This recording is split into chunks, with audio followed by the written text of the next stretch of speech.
Halfway through watching the Five Nights at Freddy's 2 movies in cinemas the day after it came out, I realised that I was hunched up counting the number of references that the movie had made to the games. I would get way too excited when a key figure was mentioned or when something happened on screen and it was an obvious callback to an Easter egg in the games. What's worse is that I wasn't even watching the movie for the plot. I'd lean over to my girlfriend, bless her, she had no idea what was going on, and whisper something about Shadow Bonnie, or relay the lore of how the games actually were not linear, and the fact that William Afton didn't make the original animatronics, and the guy who did make the animatronics was called, something life-changing like that. After the movie, we discussed at dinner that to the educated mind, educated in a decade of killer animatronic lore, this movie and the FNAF 1 movie made complete sense. I sat there following along happily while she was just happy to watch a movie.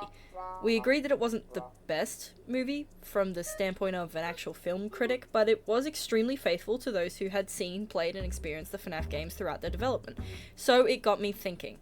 How faithful are the movies to the original version that Scott Cawthon had in mind when he created Five Nights at Freddy's 1 and Five Nights at Freddy's 2? To satiate my urge to info dump, the end goal for this video would need to prove 3 things. 1. The FNAF movies are not only a faithful retelling of the original story, told from the start of the Five Nights at Freddy's 1 game. 2. How in-depth is the story now that we know that they fully intend on turning it into a film franchise? Are there references to other FNAF games outside of 1 and 2? And finally, I had to count and write down the number of true and game-accurate lore and Easter eggs that the movies presented. These 3 tasks would prove to be extremely easy. I thought I would have to brush up on some lore, but it turns out that the thousands of hours I've poured into game theory, FNAF, and other theory channels alike have aided me into just fucking knowing everything. I should really get that autism diagnosis. To really explore the deep lore references in both movies, I would have to watch them again. And this is fantastic. Not only do I enjoy the movies, they bring me a sick sense of nostalgia. So I loaded up FNAF 1, opened my notebook, and locked in for 1.5 hours of pure stupid entertainment. I'm going to come. Now, I could be wrong, but I immediately noticed that the Universal logo glitched with the same tone as the Save Them 8-bit minigame, and in that moment I realized how long this video was going to take. The opening sequence was the most establishing, lore-heavy part. We see a night guard hiding from something and crawling into a vent to get away. Okay, pause. Crawling into a vent?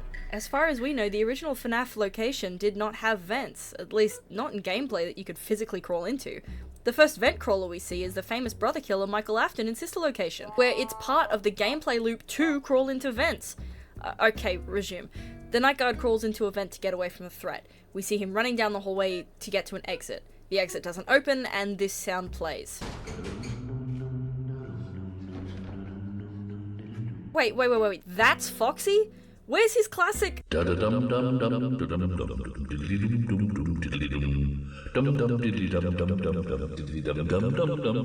Why is he improvising? Can he do that? Is he allowed to do that? Also, where is the office? We see Foxy down the hall, but we don't see the entrance to the office. All there is a vent leading to a strange, barren hallway. No original wallpaper, no posters, just a brutalist building. We are 2 minutes in and I am already pissed. Night guard gets knocked out, and when he wakes up he's strapped into a chair and is facing the inside of a Freddy mask covered in rotating saw blades. Okay, I understand this is foreshadowing. This is a horror element. What's frustrating is I love horror, and this, as well as being inaccurate to the games, is just not scary. I mean, it's a cool concept, but how did Foxy, and presumably the others, strap him into the chair? Was it Afton? Why wouldn't Afton just kill him knife style? Apart from the impending doom of getting a face sliced up, there's nothing particularly scary about this moment. And it isn't game accurate for the animatronics to see this night guard and razor face him rather than thinking he's an endoskeleton without its costume and force him back into said costume.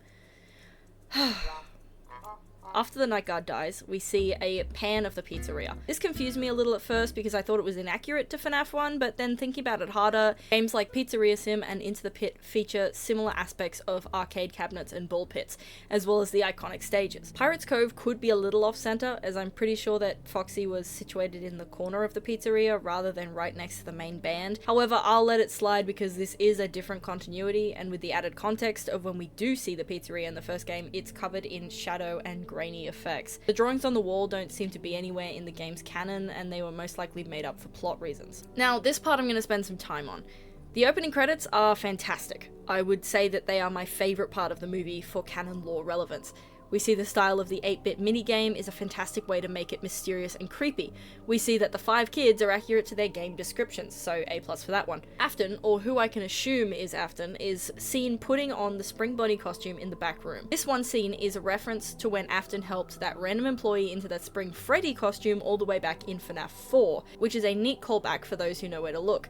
However, slightly inaccurate if you do go with the theory that the original FNAF pizzeria is a different location to Fredbear's Family Diner, but I am nitpicking. We see Afton lure away the kid who will go into Foxy first, which is an immediate red flag for me, because back in Ultimate Custom Night we get the revelation that Chica was the first. I was the first. I have seen everything. So a little strange that he would choose Foxy first, especially when it explicitly states in the order of canon deaths in the Help Wanted 2 Princess Quest minigame, where it started with Chica there as well. This could be contested if you subscribe to the theory that Charlie was Afton's first victim and the MCI came later, but that's up to interpretation. Afton lures away the Freddy kid and immediately, again, wrong order. I won't keep harping on about this though, but just know I am secretly fuming. Cool detail I wanted to point out is that Jeremy, the kid that possesses Bonnie, is playing a crane game. This game has 2 plushies that stand out, one being Spring Bonnie and the other being the only time we see the original William Afton sprite in FNAF movie canon. So that's pretty awesome. Okay, I'm back in the order of things. It's explicitly stated that Cassidy, the kid who possesses Golden Freddy, is taken last and is the most brutal death out of the MCI, being spring-locked instead of stabbed. That's the entire point of Ultimate Custom Night. So why does Afton lure Cassidy away before Jeremy? Okay, I'm reading this script, I'm now realizing I sound fucking insane, and that the order of fictional child murders should not mean this much to me. Side note, it would be creepier if the Spring Bonnie sprite did not have 2 angry eyebrows. I don't care if you're angry, William, your fursuit would not betray your expression. Calm down. After the credits, we're thrust straight into the 6 AM alarm sound for when you beat a knight in FNAF 4. From a lore point of view, this is extremely relevant. Mike in the games battles with the grief and guilt of killing his brother. This is going to be explained later as a direct parallel to Mike in the movies. With the guilt of not watching his brother when he was kidnapped, some people theorize that FNAF 4 is played from the point of view of Michael Afton, who is either having a nightmare about his brother's trauma, or is being experimented on by his father, William Afton, to simulate the terror and agony that his brother went through before his death. So this alarm sound blaring at Mike when he wakes up, sitting next to a book about dream theory, is a relevant reference to the in-game plot and theories. Same alarm, same grief, same guilt. Jumping forward a little bit, at first I thought that the character Abby was a reference to the crying child, but that contradicts Garrett, the actual crying child. And then I did some research and found that Elizabeth Afton in the games is actually younger than the crying child, so therefore Abby would be a direct parallel to Elizabeth. In addition to this, the name Abby can be rearranged to spell baby, like circus baby, as well as her obvious love and fascination towards the animatronics. The part where Michael beats up a random father is pretty much irrelevant, except for establishing plot. However, I do think it's important to mention this could be an allegory for beating up his own father. Michael! Don't leave me here! Chica's rainbow from FNAF World is present as the logo for the ice cream place, which is pretty cool. The employment office is what I really want to talk about. First, we see Mike in a very specific shade of grey. Now, going to a possible job interview / important meeting where you can typically wear whatever colored dress shirt you want, I found it interesting that he chose this shade of grey. Mike Schmidt is not Mike Afton, we know this is established. However, historically, the only way that we could tell that Mike Afton was speaking or present in the games was a specific shade of grey that he wore and that he spoke in. Keep this in mind for the rest of the film. Shades of grey can be different values, hues, and have different underlying colour spectrums. Think of a blue grey, for example, or an orange grey. You can tell what colour it's derived from.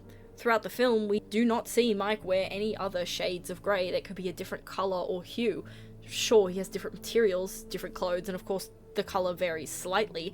However, he never goes for a nice shade of blue or green, always sticking with his signature grey. Steve Raglan in this scene is William Afton, so I will be referring to him as William Afton. Raglan is just a pseudonym that he hides under. Afton is at first extremely pessimistic about Mike's options until he reads the last name Schmidt. Then he takes a closer look at Mike and seemingly deems that satisfactory. This look could mean so many things, but I've decided for this video, it's Afton thinking that the Mike in front of him is his son, who he has not seen for a very long time. The name Mike Schmidt in-game has been taken from the paycheck that you receive at the end of FNAF 1. Throughout the series, it's heavily implied that Afton sent Mike to be the FNAF 1 night guard on behalf of himself. Obviously, Mike couldn't have the last name Afton on paper, otherwise he would not have been hired. So Schmidt is a fake last name, probably one that William himself came up with. That's why he stares at Mike for so long and is uncharacteristically happy to offer him the job at Freddy's. He thinks he's someone else. Obviously, for continuity's sake, this would not work within game canon because by the time that Mike gets to the location in the movies, it's old and run down, whereas we know that Freddy's is still operational during the first game. Moving on to Mike's first flashback of Garrett's kidnapping, we see that the car that he drives away in could be seen as the same model, or at least the same sort of car from the Midnight Motorist minigame, hinting early on that Afton was the one behind it. Garrett being physically stolen away in this scene feels like an allegory for William covering up Cece's death in the games. I subscribe to the theory that the unmarked grave in the Midnight Motorist minigame is the grave of the crying child, and that William buried him there because he saw him as nothing more than an inconvenience and wanted to keep Fredbear's out of the media spotlight, even though the bite of 83 was the reason that Fredbear's shut down. So Garrett being taken by William feels like the catalyst of the bite of 83,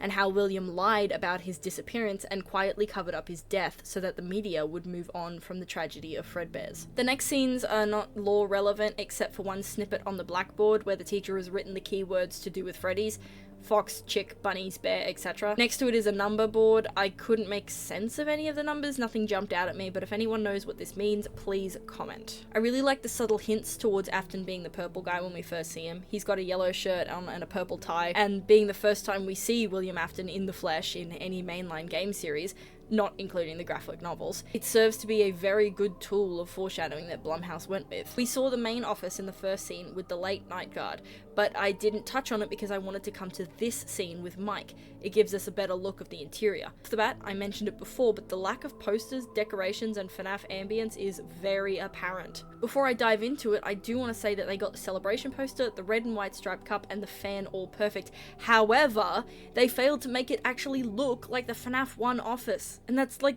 the whole point. And the worst part for me is there's only one door. Blumhouse, that was the whole point. Immediately this is going as a strike against the movie. I love it, but man, FNAF 1 already had the perfect blend of horror elements within the basic gameplay loop. Don't lose power, keep the doors open and use the lights. The fact that they didn't have a faithful recreation of this office, but they did have an extremely in-depth reference to the FNAF 4 Dream Theory astounds me. As Mike sets up in his office, Afton calls him over the phone. This could be a reference to the very early and not canon theory that the phone guy was Purple Guy. The tape labeled Mike is weathered, and this doesn't make sense because Afton would have had to know that Mike was going to lose his job and come looking to him, unless Afton had written the tape beforehand for a different Mike and got the two of them mixed up. I want to talk about the best jump scare of this entire film, the Balloon Boy jump scare. Not only is it shocking, but it could also be canon. Five Nights at Freddy's 2 is a known prequel to Five Nights at Freddy's 1 in the lore, the withered animatronics being the originals from Fredbear's Family Diner, eventually being made into the iconic animatronics that we see in the games and movies. FNAF 2 is set during Charlie's death, as we know that the security puppet was around before the originals. Once the original restaurant shut down, the older models of Freddy, Bonnie, Foxy, and Chica were set to be repaired. All this to say, Balloon Boy was around for FNAF 1. When I first saw this jump scare, not only did I shit my pants, I got really confused. Because how is he here unless Scott is confirming beyond a shadow of a doubt that FNAF 2 actually came before FNAF 1? Another thing I wanted to mention was the wider location of the dining hall. I said earlier that the dining hall in FNAF 1 was cast in shadow, and Scott could really retcon whatever he wanted into the pizzeria later on, because we would have no proof that to say the prize counter wasn't there. With the release of Help Wanted 2 and the obvious link to FNAF 1 that the lobby area gave us, I'd say that the original location did have a prize counter, and it's just obscured from the view of the OG cams. Mike sleeping on the first night is accurate. Apart from Bonnie showing up maybe once or twice, nothing really happens on the first night. Okay, so the first night is never usually that bad in any of the games, so I'll play. When Mike first dreams, we get introduced to our first proper look at the MCI. One I wanted to touch on was Cassidy. Out of all of the MCI, we have the clearest picture of Cassidy. Well, maybe Susie as well, but that's from the reflection of Fruity Maze. But the picture of Cassidy that we get in Ultimate Custom Night is just a real photo of a kid, just distorted and deep fried into oblivion. So the casting choice for Cassidy, down to the haircut and face shape, is pretty much spot on. Pat, not game accurate, but I'll let it slide. Into night 2, we see Foxy start to activate. Not only is this mechanically accurate, the way that he becomes the night's biggest aggressor is also canon, because Mike's not watching the cams. He's actively sleeping on the job. Now, in movie continuity, I don't think it would really matter if he wasn't sleeping on the job and was actively playing the game as intended. However, this is a very neat thing to include and something you would only notice if you knew the game loop and the general progression. Another thing to mention with Foxy, in this continuity, when the kids start running, Mike chooses to chase after Foxy. This could be a hint that he is the one who runs, maybe running away from Afton, or it could link back to the 8-bit credit scene where we see Afton take Foxy first. The phrase "it's me" being on the mirror after the Foxy dream sequence is also interesting because that phrase, although not being said by Foxy in the games, appears in Foxy's space on the side out front of Pirate's Cove. Now, the introduction of Vanessa stumped me. Freddy. In the game's lore, she is a tech developer far, far into the future. You can assume that the FNAF 1 movie is set in the early to mid-90s. Vanessa is a game developer of the Help Wanted series in 2025. Although with the way the series is turning out, she does seem to be a stand-in for Michael Afton, someone who was groomed by their father into committing heinous acts, so for the sake of continuity, she's not lore accurate to the games, but I will let it slide. Skipping ahead a little bit to get to the gang's first act of murder, lucky us. To start off with, the animatronics do not roam around during the day. They are set to perform mode on the stage during opening hours, and are only set on free mode at night so they don't rust up. So when Mike leaves at 6 AM and Max and her gang pulls up to absolutely murk the place, we see Chica power up and walk around. This is also wrong because we know that in this universe, Freddy's has been closed down. So realistically, they shouldn't be moving at all. Good thing that this isn't realistic. This is a franchise about ghost children possessing robot fursuits. I don't think I need to say this, but the cupcake cannot kill. It's a cupcake. Why does it have razor teeth? Where is my homegirl's jump scare? They did Chica dirty, making the cupcake do the dirty work. Bonnie gets to kill. I want to see my girl rip someone's head off. Chica kills in the kitchen and Bonnie kills in the closet, which are both canon spots for the character to be. However, they both appear next to a vent together through the camera angles. Not only is this not an actual camera spot, it's also inaccurate to where they are supposed to be standing. We only see them together on the cameras once, and that's when they're both in the dining hall. Then they go their separate paths. The only time that the FNAF 1 jump scare sound plays is when Foxy runs down the hall and kills Max's brother, which is a fun inclusion, but should have been played with the Bonnie and Chica murders, even though they nerfed my girl. Max's death is also very interesting to me. Not only is it a direct comparison to the Bite of 83 and the Bite of 87, it's also an interesting parallel to Mike Afton and his involvement with the crying child's death. We can assume, because Garrett Schmidt is not an Afton, that the crying child still exists within this continuity. Therefore, with that assumption, we can say that his spirit is haunting Golden Freddy. Max gets bitten in half by regular Freddy. A hand stretches out to reach and grab her. Now, this could be Gabriel, the kid haunting Freddy, or this could be the crying child, just based on the evidence of the Bite of 83 being a parallel to this scene. Although I'm not entirely sure about that. We will get back to Shadow Freddy and Sparky the dog, don't you worry. Let's skip forward a bit until we get to the back room with Mike and Vanessa. We see an old Springlock suit. Vanessa says it's from an early model. True. We know this suit is modelled after Ella, a character in the Fazbear Frights book. However, if we're following the game's continuity, she's very similar to the mascot suits that we see in Secret of the Mimic, specifically Nurse Dolly. This could be suggested that the movies are following the same continuity as the games and are hinting that Edward Murray could have been working with Afton Robotics. The Springlocks are also not accurate to the games. We don't exactly know how the Springlocks work, however they are most certainly not metal rib cages that stab the wearer. Springlocks historically are a wire cage that wraps around every limb and torso and connect at the head. It's possible for Springlocks to go off without the mascot head attached. However, we know that William Afton in the game had the Spring Bonnie head fully operational and attached when he was spring-locked. The metal cage is a good visual for the purpose of demonstrating the danger of the mechanism. However, if they wanted to be accurate to the games, they would have needed to include a section with the hand crank and illustrated the fine details of the spring-lock cage. But nothing wrong with the way they portrayed it in the film. It's hard to get those small details into a movie. Alright, I have to talk about Shadow Freddy and Sparky. Sparky the dog originated in 2014 through a series of faked images portraying a secret 6th animatronic in the original game. Obviously, we know that Scott never put more than 5 animatronics in the game. However, this nod to Sparky seems to cement Scott's love for fan games and theories. His inclusion in the franchise means that he has now become a canon character. Shadow Freddy is where my head starts to explode. I'm Shadow Freddy. When we think of Shadow Freddy, we immediately think of his counterpart, Shadow Bonnie. Both appear as mysterious Easter eggs in the FNAF 2 location. Both are relatively harmless and both are dark counterparts to Golden Freddy and Toy Bonnie respectively. We think of them as the same main character, almost, but we could not be more wrong. Shadow Bonnie is revealed through the now long dead FNAF AR game to be a collection of agony and remnant, basically Fazbear's own demon, and he only appears in your office. Staring at him for too long will crash your game, but otherwise he just stands there in the corner, watching. Shadow Freddy, on the other hand, is a real physical suit. He's not a demon or a ghost, but an actual animatronic that was implied to be a minor antagonist in the FNAF 2 minigames. In lore purposes, he could have been the suit that William Afton wore as he took apart the main animatronics just before the DCI. So in the game's lore, William Afton not only wore his signature Spring Bonnie costume, but also wore a moldy, disgusting purple Freddy costume. That would make sense as to why we see the remains of Shadow Freddy next to Sparky, and later on why we see Max stuffed into the suit. However, again, we're in the FNAF 1 location.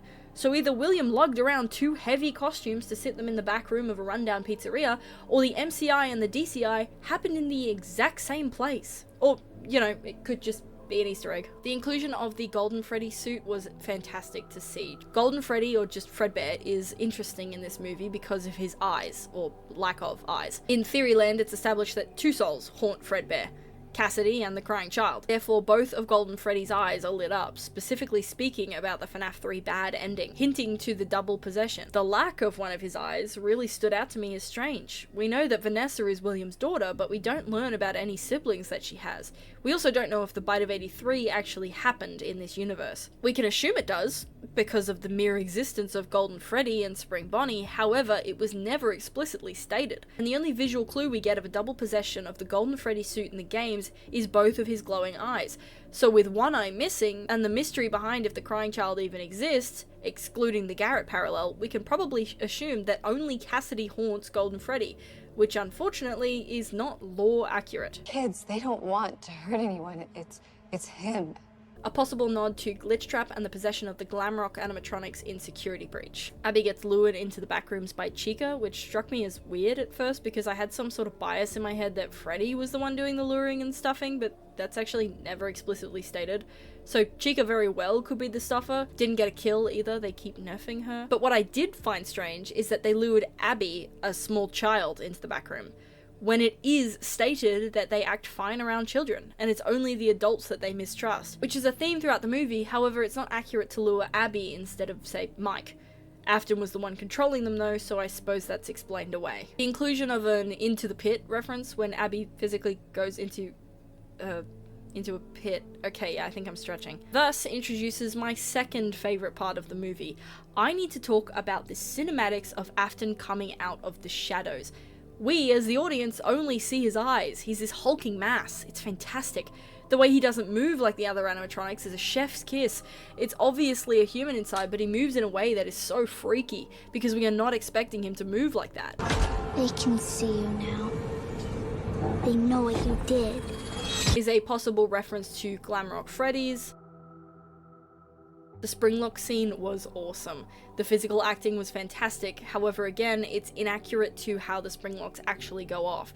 We do get the canon sound of William Afton's death in Into the Pit, and this is a lot more violent and bloody than the Springlock failure in this movie. I would have liked to see the accurate 8-bit scene in the back rooms. I think the leaking water would have added to the overall atmosphere. However, I do understand that a lot of kids watch and like FNAF, so BLUMHOUSE had a duty to not make it like a Saw level massacre, instead really implying the death via Springlock failure. Eventually we make it to William Afton sitting in the back room moaning in pain as Cassidy watches, and I love this scene. Not only is Cassidy the most vengeful spirit, but also the universal protector of the other kids, at least in this movie. This can hit to the beginning of Ultimate Custom Night and William's Super Hell conducted by Cassidy, and I think that's a very neat touch. And that was my analysis of Five Nights at Freddy's 1, the movie. I love this movie. It promised a lot and it gave a lot. I would have hoped for more canon-like stories similar to the original Afton family, but it provided some good entertainment.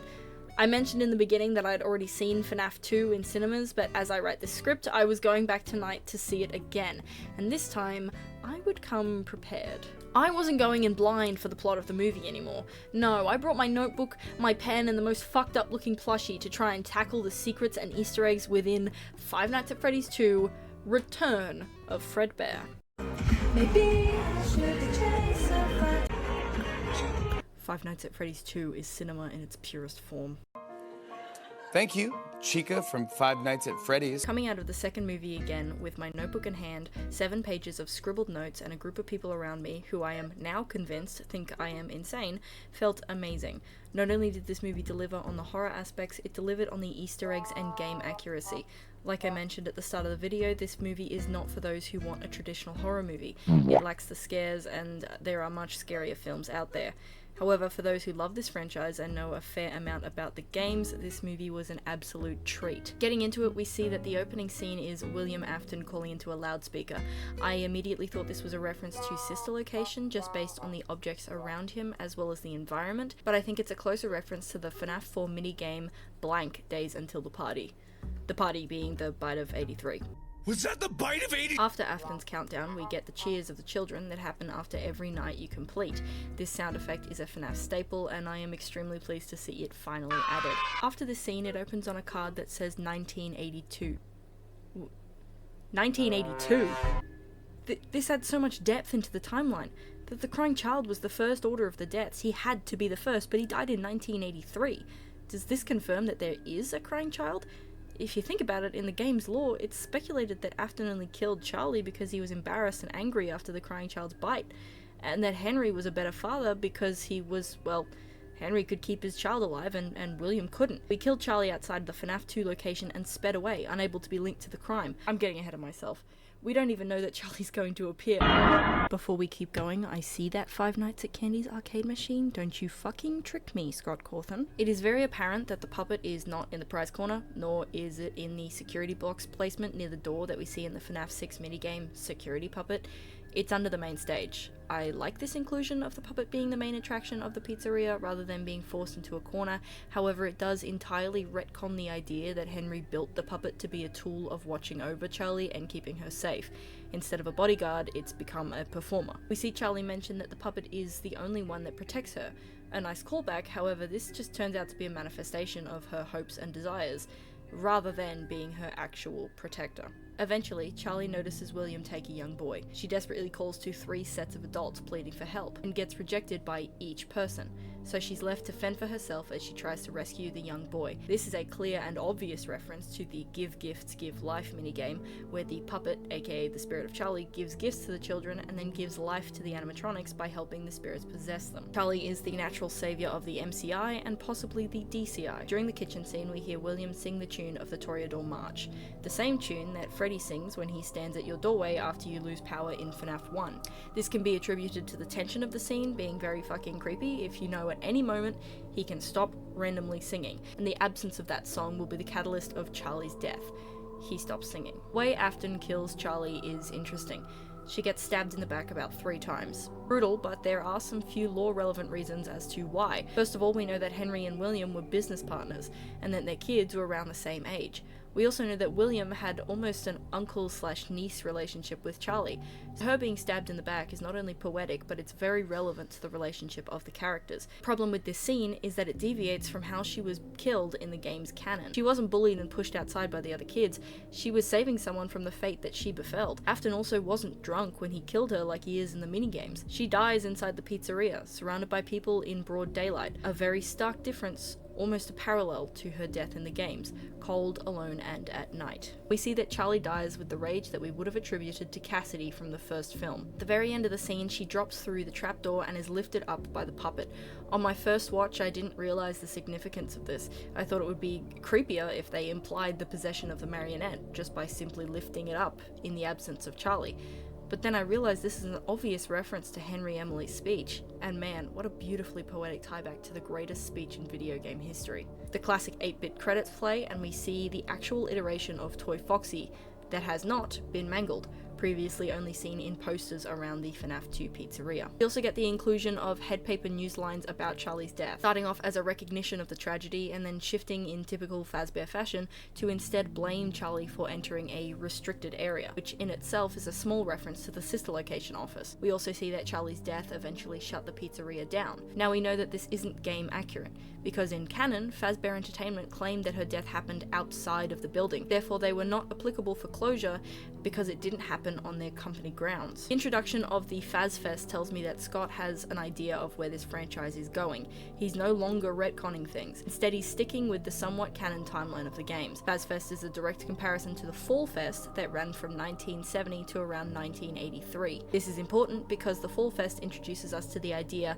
of Fazbear Entertainment before Freddy and the gang, where it mostly showcased Edwin's inventions and animatronics. Fazfest is different in the fact that this movie is set in 2002 and not the 1980s, and Fazfest is just a glorified community horror attraction born from the public interest after the events of the first movie. With the introduction of Fazfest, we also see Mike and Abby's new house, which in its early stages of renovation reminds me of Edwin's house, with the rundown wallpaper and old interior, although a lot less big and a lot less creepy. The ginger kid on the bus struck me as odd. Not only is he interested in Abby's stories, he's never named, at least to my knowledge. He's also Abby's biggest enabler, telling her to just fix her friends herself. And I immediately thought he could be Gregory. I even wrote it down in my book as I watched the movie. He's in a striped shirt, he's a little shit, but most importantly, he believes and trusts in what Abby is saying. A lot like Gregory and Cassie's relationship in Security Breach Ruin. I would also like to mention that the endoskeleton on the desk in the science room feels like the Mimic. What are you?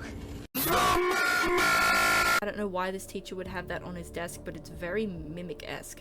I could also be looking way too into it. I cannot make sense of the Mike and Vanessa date scene. I feel like there's something here, maybe something with the way that the waiter constantly cleans up the breadcrumbs, but I have no idea. When Mike comes back, however, I notice a straight parallel to Abby's note and the Midnight Motorist minigame. He's gone to that place again. He'll be sorry when he gets back. Instead of being angry that Abby left for the pizzeria, Mike is concerned. So while the sentiment of running away to the pizzeria is the same between the continuities, the reaction of said missing child is in complete contrast. Mike finds Abby on the floor of the pizzeria and apologizes for lying. We then see them pick out some things from the prize counter, point out the amount of Foxy masks around the Faz Talker. All the other character masks are still on their shelves, however the Foxy masks are scattered along the floor. I always thought this was a neat detail, as we know that Mike Afton wore the Foxy mask when he killed his younger brother. Another cool thing I noticed in the next scene with Lisa and her gang is their van. It looks very similar to the licensed Fazbear van that we see at the end of Secret of the Mimic. The introduction of Michael Afton threw me through a loop. It's such an interesting character and plot decision to make two Michaels, however, we will get back to him and especially his intentions later when they are revealed. In this sequence, however, we do see that Michael is slightly unsure and almost afraid of the supernatural elements of the pizzeria. When the lights flicker, he makes a small face. We see him physically run away from the now possessed Lisa, but once he does get outside, he acknowledges Charlie and her reawakening. Not to mention Mangle coming down from the ceiling and literally performing what could be the adjacent bite of 87, except it's now the dismemberment of 2002. Moving forward a little, we join Vanessa in her before-mentioned spin class. The man next to her mentions that he is glad she's come back, even though she told Mike that she's only been going for a few weeks. This is definitely an early sign of Vanessa's possession and the manipulation of her mind by the memory of her father. Not only does this show her PTSD from the first movie, her flashbacks are not about the stabbing she's experienced, but the absolute mindfuck that William Afton put her through during her entire life. Eventually, she pulls a gun on her friend, believing she's in real danger. It's the next scene that I want to spend some time with. First we see Vanessa pull items from a box in her closet. Wait, what the hell? That's the FNAF 4 box. The FNAF 4 bedroom? She pulls out a few keepsakes, children's toys, and Garrett's toy from the first movie. Not only does this lead us to believe that Vanessa was given the trophies of William Afton's victims, she also fucking kept Garrett's plane, despite knowing that Mike would probably really want that shit back. That's what the contents of the box were, after all these years? We see her put her TV on static, a reference to the game over screen as she lies down. When she wakes up, her house looks very similar to the FNAF 4 house, but it could also be the spooky mansion house from the Curse of the Dreadbear DLC. Either way, it is a freaky house. We get a gnarly chase scene with William Afton, who confirms to Vanessa that he thinks of her as his favourite, and that she is his property, much like the animatronics are his property. We then get a pan to a photo. Not only does it reveal the only picture we have of a Mrs. Afton in the series, but it's also only 2 kids. Crying child being not real theory is starting to look more and more plausible. As Vanessa runs through her house, she faces the plush trap hallway, with William standing at the end, basked in shadow. She runs forward and enters a door on the side. This turns out to be William's workshop. The camera pans over the drawings of the early concept Freddy Fazbear drawn on a napkin, which could make sense in canon even though Henry was the inventor out of the 2 of them. Vanessa hides behind a rack and looks beside her and what was that? Circus Baby? Timeline makes so much sense. Sister location always came first, and Baby was always meant to be one of the first animatronics, but the problem is, she's already got green eyes. The absence of the crying child and the fact that Baby has already been possessed might link up. The crying child might not be the crying child. He might be Elizabeth Afton. But wait, Vanessa is Elizabeth. I mean, she looks the part. And what about Garrett? If there were to be a crying child, they would make it the youngest of the Afton siblings. Michael is obviously older than Vanessa, making her the middle child, making her the crying child stand-in, and Elizabeth Afton, their youngest sibling, has, by this point, already been scooped into baby. I think this is what frightens Vanessa so much. She's probably very used to seeing William's robots and creations.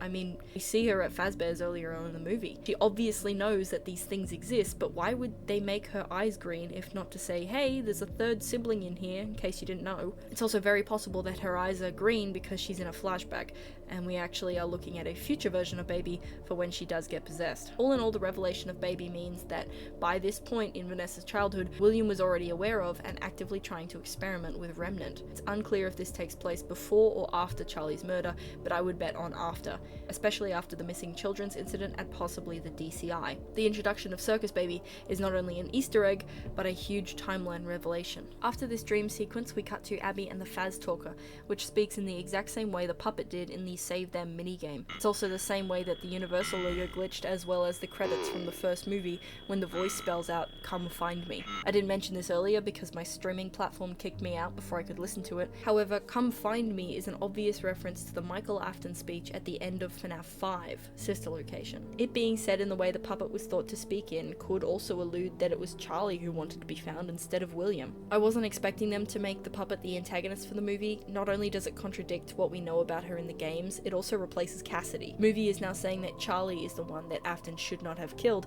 and that she is the vengeful spirit. And if everything goes the way that the games go, she will be the one in Ultimate Custom Night with Afton. I don't mind this decision, it just feels a little strange. The flyer that Mike picks up is interesting, and I'll get back to it later. I don't hate you, but you need to stay out of my way.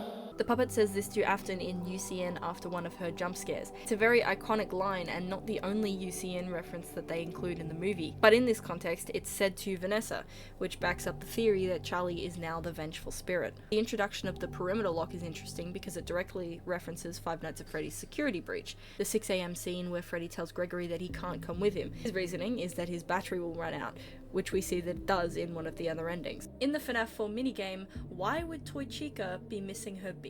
I don't even want to touch this reference with a 10-foot pole. I fully believe that the girl standing next to Tiny Toy Chica is a representation of Susie, the MCI victim that went into Chica. At first I thought her missing beak was just a callback to FNAF 2, when we see that Chica is missing her beak 90% of the time. However, Abby hands her beak back and says, "Chica, you dropped this," which can be read as an important lore dump, or can be read as Scott Cawthon finally letting go of that GT Live teaser and admitting that he sent his fandom into a spiral that has never been corrected. We also know that Scott loves his retconning, and now that we have a clearer understanding of the plot, he can go back and subtly get rid of some of the things that caused so much trouble in theory crafting years ago. And as always, here is another character that made my head explode: the introduction of Henry Emily. Throughout the games, we don't see Henry at all. We only hear him and his banger-ass lines. This piece, and perhaps more, waiting for you after the smoke clears.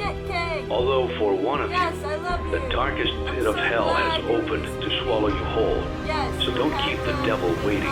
He's only referred to as Cassette Man as he guides Mike through the scrap sections of Pizzeria Sim. It's not explicitly stated until later in the movies that this character is Henry, but it is very clear throughout the scrapbook in front of him with the pictures of Charlie and the newspaper clippings of Afton and the murder. He speaks to Mike about the second Freddy's location, and the camera stays still on the note from Charlie saying, "I'm so sorry you missed my birthday." This is very lore accurate, as we know that Henry, much like William, was a neglectful father, using his work time and time again over his children. Unlike William, however, he actually gave a shit if his kid died, so I guess that's like the bare minimum. We know he was a bad father, because not only does he admit it, we also see it in the creation of the security puppets within the game, a creation that was specifically made to watch over and protect Charlie. Without the need for this creation, that is to say, if Henry looked after Charlie himself, she would not have been killed. "You don't see the devil sitting right beside you" is an obvious nod to his speech in FNAF 6. This shit is awesome, and I'm geeking everywhere. Henry also says the phrase, "the first Freddy's."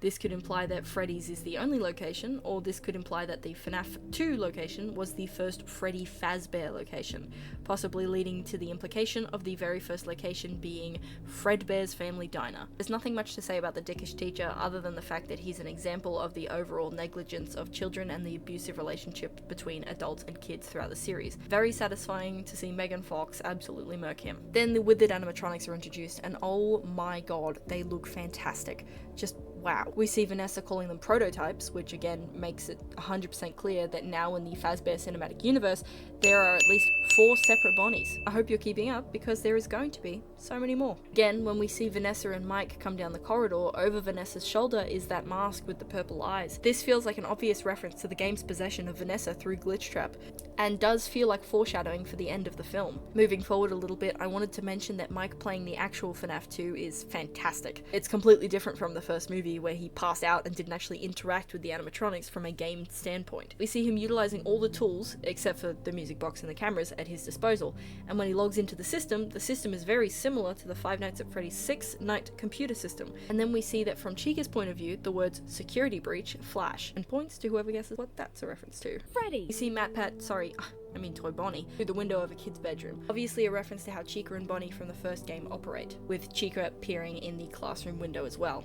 The kid that MatPat talks to is holding what I think is a yellow rabbit plushie. Later on in the scene, we see her drop it to protect her mother. When we come back to Mike, we can see him picking up the torch and oh my god, wait, did y'all see that? Was that Shadow Bonnie? Another cool reference I wanted to highlight was Withered Foxy. Not only did they get his facial scanner correct and game accurate, they also referenced the Pymation's 5 AM at Freddy's the prequel, It Be the Night Guard pose. I also love the inclusion of Mangle always attacking from above. We never see her on the floor in this movie, and I think that's a very neat nod towards the general mechanics of the game, as well as the bite of 87. Alright, moving forward towards the house scene. Michael Afton is what I wanted to discuss. We saw him in the very first part of the movie, but he reveals his name to be Michael Afton. Undeniably Vanessa's brother and William's son, and oh boy, he's evil and creepy. Could be 2 explanations for his fascination with continuing his father's legacy. One, he's been so manipulated and abused by William to the point of blind faith that he sees it as imperative that he finish what his father started. This is canon to the games. Play as Mike through basically all of the mainline titles, and time again we see him being fired for various reasons, aka tampering with the animatronics. It is only in Sister Location that we see him learn about his father's misdeeds and actively trying to stop him. Or the second option is that Sister Location has already happened, and the ending, Michael being scooped, has also already happened, meaning that the one controlling Michael is actually Baby, who we know is obsessed with making William proud of her. This could also explain why the animatronics don't see him as a threat. It isn't Michael, but it's Ennard. Could be a very viable explanation to why he acts the way he does. Another piece of evidence for the scooper theory is that Michael literally says, "We are all just gonna blend right in." We get this Avengers Endgame on your left from all of the original animatronics, and again with the Foxy Hum BLUMHOUSE, you had one job. They beat the shit out of their counterparts and then die themselves. Hilarious, but also a nod to the FNAF 3 good ending, where we see the empty shells of the gangs, no light inside, meaning their souls have moved on. As they power down, however, Abby says the phrase, "You can't die" to them. This could be a direct reference to the 8-bit cutscene of Michael Afton after he vomits his endoskeleton out of his body, and Baby repeatedly saying, "You won't die," over and over and over again. Cassidy appears and implies that he'll be in heaven. We can take this as a 100% confirmation that instead of him being the vengeful spirit, that role has been given to the puppet.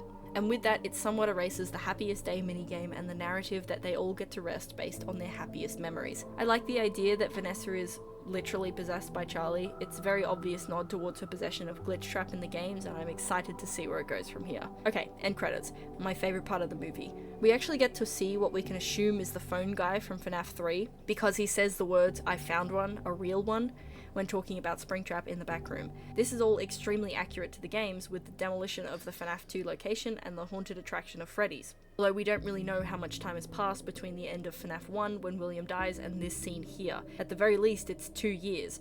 but with the amount of time between the end of the movie and the discovery of Springtrap is unknown. We know that William was locked in the back room for about 20 years, that's why he looks so fucked up. However, I suppose 2 years could do the trick if you're literally a rotting corpse in a fursuit. Side note, he looks awesome. This suit, even though it's covered in a sheet, looks fantastic, and I adore how they kept his white eye rather than making it red. It looks so good, and I cannot wait to see him in FNAF 3. At the very end of the credits, we hear Henry Emily's speech, or a rendition of his speech. He admits to Mike that he and William were business partners and that the puppet is coming for him. The speech ends in a very similar way to how the phone guy died in FNAF 1 on night 5.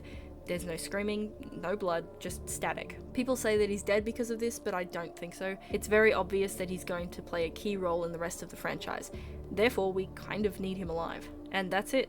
These movies from an objective standpoint are stupid. However, the co-writer did state that these movies were for fans and not for critics, and it really shows. Not only did they deliver on the puppetry of the animatronic suits, they also delivered on the Easter eggs, references, and the lore surrounding it. If you like this video and you've stuck out the entire way, please subscribe.